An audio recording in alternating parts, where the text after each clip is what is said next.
Presiden terpilih Republik Indonesia Prabowo Subianto tiba di Beijing untuk kunjungan di Cina hingga 2 April. Prabowo dijadwalkan bertemu Presiden Xi Jinping dan Perdana Menteri Li Qiang selama kunjungannya ke Cina. Ini menjadi kunjungan luar negeri pertama Prabowo setelah dinyatakan memenangkan Pilpres 2024 bulan lalu. Dengan mengundang Prabowo, yang saat ini menjabat sebagai Menteri Pertahanan Indonesia, Cina berusaha mendapatkan keunggulan atas Amerika Serikat.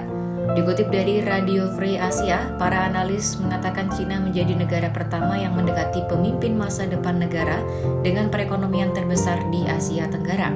Lin Jian, juru bicara Kementerian Luar Negeri Cina, mengatakan Prabowo dan Xi Jinping diagendakan mengadakan pembicaraan hubungan bilateral dan isu-isu yang menjadi kepentingan bersama. Cina juga menyebut kunjungan itu sepenuhnya menunjukkan kuatnya hubungan Tiongkok-Indonesia. Juru bicara Kementerian Pertahanan Indonesia juga mengatakan tujuan kedatangan Prabowo adalah untuk memperkuat hubungan bilateral dan meningkatkan kerjasama di sektor pertahanan. Pengamat politik regional melihat kunjungan Prabowo ke Cina sebagian besar sebagai persaingan antara Cina dan Amerika Serikat untuk mendapatkan pengaruh di Asia Tenggara.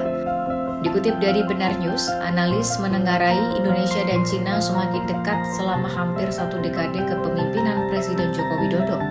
Analis pertahanan Universitas Al-Azhar Raden Muhammad Lutfi mencontohkan proyek besar Cina di Indonesia, diantaranya proyek berupa kereta cepat Jakarta-Bandung dan industri hilirisasi nikel.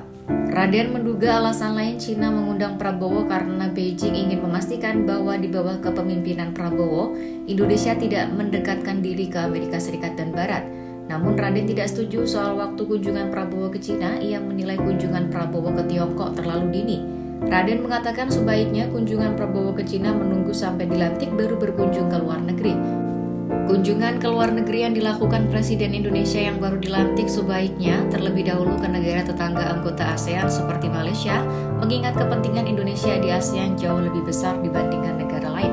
Zulfikar Rahmat, Direktur Pusat Studi Ekonomi dan Hukum Tiongkok Indonesia, mengatakan Prabowo juga telah melanggar tradisi dengan perjalanannya ke luar negeri. Ia mengatakan ini adalah pertama kalinya seorang presiden terpilih yang belum dilantik menerima undangan kunjungan pemerintah asing. Download Tribun X sekarang, menghadirkan lokal menjadi Indonesia.